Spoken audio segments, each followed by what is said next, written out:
নমস্কার বন্ধুরা, SB academic সেন্টারে প্রত্যেকটা ছাত্রছাত্রীকে স্বাগত। দেখতে পাচ্ছ আজকে আমি নবম শ্রেণীর ভূগোল সলভ করাবো। ভূগোল ও পরিবেশ পরিচয়, রায়চৌধুরী, হাজরা, দিন্দা। তো দেখো, এই বইটা সলভের জন্য প্রচুর পরিমাণে ছাত্রছাত্রী রিকোয়েস্ট করেছে যে স্যার এই বইয়ের আজকে যাবতীয় যে প্রশ্নগুলো আছে অধ্যায় ভিত্তিক সেগুলো আপনি সলভ করে দিন।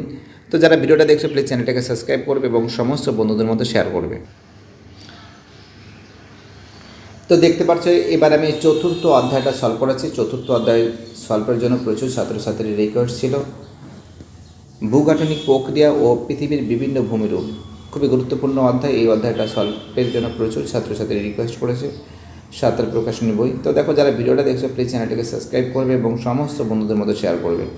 তাহলে আমরা আলোচনা করছি প্রথম প্রশ্ন। কি বলেছে দেখো, নিচের কোনটি অন্তর্জাত প্রক্রিয়া নয়? নিচের কোনটি অন্তর্জাত প্রক্রিয়া নয়? অ্যান্সার বে, ডি এর অ্যান্সার আবহবিকার। দুই দাগের প্রশ্ন, নিচের কোনটি অনুভূমিকভাবে কার্যকরী ভূ আলোড়ন? অ্যান্সার বি, গিরিজনী আলোড়ন। কী হবে? গিরিজনী আলোড়ন। তিনের প্রশ্ন, নিচের কোনটি মহিপাবক আলোড়ন যুক্ত নয়? অ্যান্সার বি, ভঙ্গিল পর্বত। দেখতে পাচ্ছ খুব সুন্দর করে তোমাদের সামনে কিন্তু আমি সলভ করে দিয়েছি। যারা ভিডিওটা দেখছো সবাইকে অনুরোধ করছি প্লিজ চ্যানেলটিকে সাবস্ক্রাইব করো। আমাদের পরের প্রশ্ন কী বলেছে? আমাদের নেক্সট কোশ্চেন বলেছে চারের প্রশ্ন, একটি মৃত আগ্নেয়গিরি হলো? Answer B, Popa. অ্যান্সার কী হবে? পোপা হবে। পাঁচের প্রশ্ন, পৃথিবীর উচ্চতম ভঙ্গিল পর্বত? অ্যান্সার হবে হিমালয়। অ্যান্সার কী হবে? হিমালয় হবে। ছয়ের প্রশ্ন কী বলেছে দেখো, একটি স্তূপ পর্বত কি? অ্যান্সার হবে ভোজ। অ্যান্সার কী হবে? ভোজ হবে। তো দেখতে পাচ্ছ প্রত্যেকটা প্রশ্ন ইম্পর্টেন্ট, প্রত্যেকটা প্রশ্ন ভাইটাল। যারা ভিডিওটা দেখতে পাচ্ছ, যারা চ্যানেলের সঙ্গে যুক্ত আছো, যারা চ্যানেলটাকে সাবস্ক্রাইব করছো, যাদের সাপোর্ট পাচ্ছি। চলো আমাদের পরের প্রশ্ন, সাতের প্রশ্ন। কি বলেছে, একটি লাভা মালভূমির নাম কি? অ্যান্সার হবে ডেকান ট্র্যাপ। একটি লাভা মালভূমির নাম কি? অ্যান্সার দেবে ডেকান ট্র্যাপ। পরের প্রশ্ন, আটের প্রশ্ন, টেবিলাকৃতির ভূমিরূপ দেখা যায়? অ্যান্সার হবে স্তূপ। নেক্সট কোশ্চেন, নয়ের প্রশ্ন, একটি হ্রদ সমভূমি ও হলো? অ্যান্সার হবে কাশ্মীর উপত্যকা। দশের প্রশ্ন, সমপ্রায় ভূমির অবশিষ্ট টেলাগুলিকে বলে? অ্যান্সার হবে মোনাডোনাক। কী বলে? মোনাডোনাক বলে। তো দেখো এইবার এই যে প্রশ্নগুলো আছে, এই প্রশ্নগুলো সম্পূর্ণরূপে সলভ করে দেওয়া হবে। যারা ভিডিওটা দেখতে পারছো প্লিজ চ্যানেলটিকে সাবস্ক্রাইব করো। একের প্রশ্ন, অগ্নুৎগম ড্যাশ অন্তর্জাত প্রক্রিয়ার উদাহরণ? অগ্নুৎগম আকস্মিক আলোড়ন। অন্তর্জাত প্রক্রিয়ার উদাহরণ? অ্যান্সার হবে আকস্মিক আলোড়ন। দুয়ের প্রশ্ন, গ্রিক শব্দ ড্যাশ বলতে মহাদেশ বোঝায়? গ্রিক শব্দ ইপাইরস বলতে মহাদেশ বোঝায়। ইপাইরস বলতে মহাদেশ বোঝায়। তিনের প্রশ্ন, ভারতের একটি জীবন্ত আগ্নেয়গিরির নাম কি? অ্যান্সার হবে ব্যারেন। ভারতের একটি জীবন্ত আগ্নেয়গিরির নাম হলো ব্যারেন। চারের প্রশ্ন, আরবল্লী পর্বত, আরবল্লী একটি ড্যাশ পর্বত? অ্যান্সার হবে ক্ষয়জাত পর্বত। আরবল্লী একটি কী পর্বত? অ্যান্সার হবে ক্ষয়জাত পর্বত। পাঁচের প্রশ্ন, উৎপত্তি অনুসারে পর্বতকে চার ভাগে ভাগ করা হয়েছে? উৎপত্তি অনুসারে পর্বতকে কত ভাগে ভাগ করা হয়েছে? চার ভাগে। চার প্রশ্ন, পৃথিবীর বৃহত্তম বদ্বীপ হলো? তো দেখো তোমরা জানো, এই যে লিখে দিয়েছি, গঙ্গা ব্রহ্মপুত্র বদ্বীপ। অ্যান্সার কী দেবে? গঙ্গা ব্রহ্মপুত্র বদ্বীপ। ঠিক আছে, চলো আমাদের পরের প্রশ্ন কী বলেছে? সাতের প্রশ্ন, পরেশনাথ পাহাড় একটি ড্যাশ পর্বতের উদাহরণ? তোমরা জানো পরেশনাথ পাহাড় একটি ক্ষয়জাত পর্বতের উদাহরণ। কী হবে? ক্ষয়জাত। নয়ের প্রশ্ন, গিরিজনী প্রক্রিয়া ড্যাশ বরাবর ভূপৃষ্ঠের কার্যকরী হয়? অ্যান্সার হবে অনুভূমিক বরাবর। অনুভূমিক বরাবর।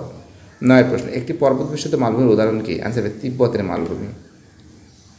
দশের প্রশ্ন, ছোটোখাটো নদীখাত দ্বারা বিচ্ছিন্ন মালভূমিকে বলা হয় ব্যবিচ্ছিন্ন মালভূমি।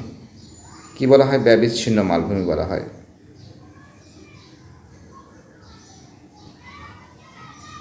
এবার দেখো, শুদ্ধ অশুদ্ধ সলভ করছি। যেটা শুদ্ধ হবে সেটা রাইট পারবে, যেটা অশুদ্ধ হবে সেটা আমি কেটে দেবো। পুঞ্জিত ক্ষয় একটি ড্যাশ অন্তর্জাতিক প্রক্রিয়া? পুঞ্জিত ক্ষয় একটি, তোমরা জানো পুঞ্জিত ক্ষয় একটি আন্তর্জাতিক প্রক্রিয়া, এটা কিন্তু মিথ্যা আছে। দুয়ের প্রশ্ন, পাঁচ সংস্থান তত্ত্বের জনক হলো ম্যাকেনজি? তা দেখে এটাও মিথ্যা আছে। তিনের প্রশ্ন, গিরিজনী আলোড়ন ভূ আলোড়ন পাললিক শিলায় ভাঁজ সৃষ্টি হয়? এটা ঠিক আছে। চারের প্রশ্ন, দাক্ষিণাত্য মালভূমি একটি মহাদেশীয় মালভূমি? এটা কি আছে? ভুল আছে। পাঁচের প্রশ্ন, ভারতের পূর্ব উপকূলে একটি অবরুদ্ধ সমভূমি? এটা কি আছে? ভুল আছে। ছয়ের প্রশ্ন, অ্যাপোলেশন একটি প্রাচীন ভঙ্গিল পর্বত? এটা কি আছে? ঠিক আছে। সাতের প্রশ্ন, ভারতের উচ্চতম পর্বতশৃঙ্গের নাম হলো কাঞ্চনজঙ্ঘা? এটা কি আছে? ভুল আছে। আটের প্রশ্ন, ভারতের বিন্ধ্যা পর্বত পর্বত বেষ্টিত মালভূমির উদাহরণ, এটা কি আছে? ভুল আছে। 9 প্রশ্ন, বদ্বীপ সমভূমি গঠনের প্রধান নদীর সঙ্গে শাখা প্রশাখা নদীগুলি সাহায্য করে, এটা কি আছে? ঠিক আছে।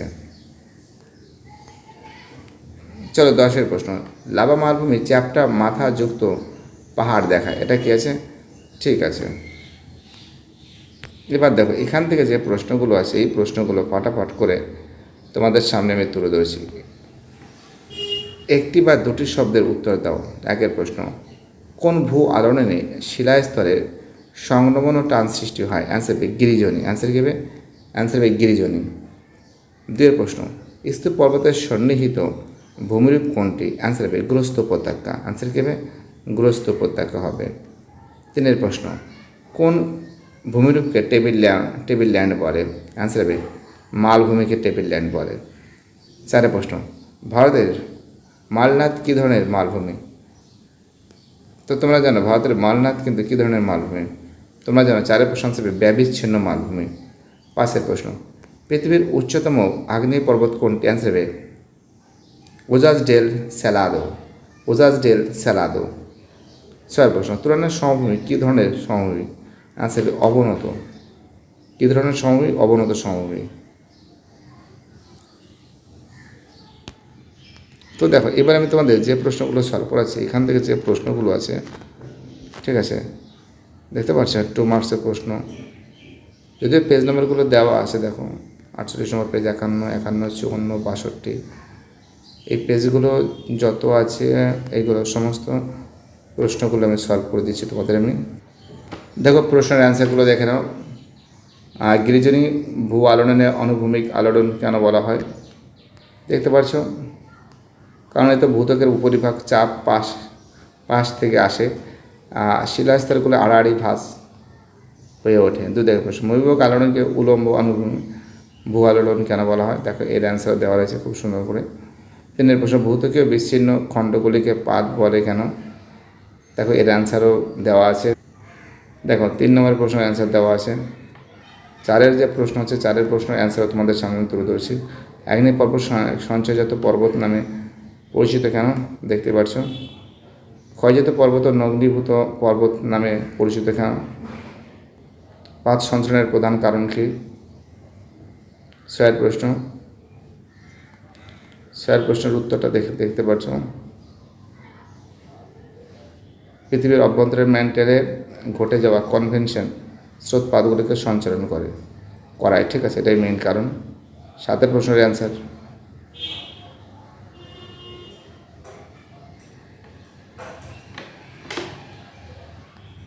এবার দেখো 3 মার্কসের প্রশ্ন, ভঙ্গির পর্বতের উল্লেখযোগ্য বৈশিষ্ট্যগুলি দেখো। দেখো লেখা রয়েছে, ঠিক আছে, 3খানা বৈশিষ্ট্য দেওয়া আছে। 2 প্রশ্ন, স্তূপ পর্বত গ্রস্ত পতাকা পরস্পর সন্নিহিত ভূমিরূপ ব্যাখ্যা করো।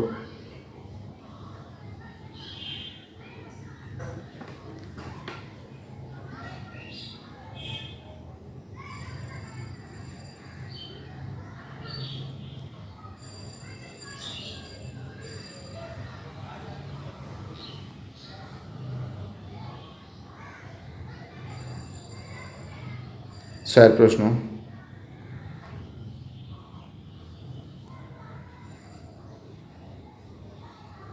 দেখতে পাচ্ছ এই যে মহিবাবক আলোড়ন গিরিজনি আলোড়নের মধ্যে পার্থক্য, ঠিক আছে, এটা প্রথম প্রশ্ন আই থিঙ্ক। হ্যাঁ, উত্তরটা দেখে নাও।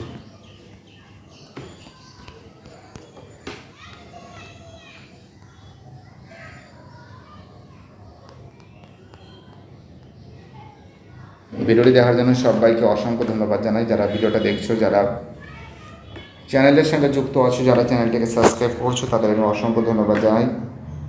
কারণ তোমাদের সাপোর্ট, তোমাদের ভালোবাসা ছাড়া এসবি একাডেমিক সেন্টার কখনো চলা যায় না, আর চলতেও পারে না। সবাইকে অসংখ্য ধন্যবাদ জানাই। আর আমরা প্রত্যেকটা চ্যাপ্টার অনুযায়ী বিস্তারিতভাবে আলোচনা করব।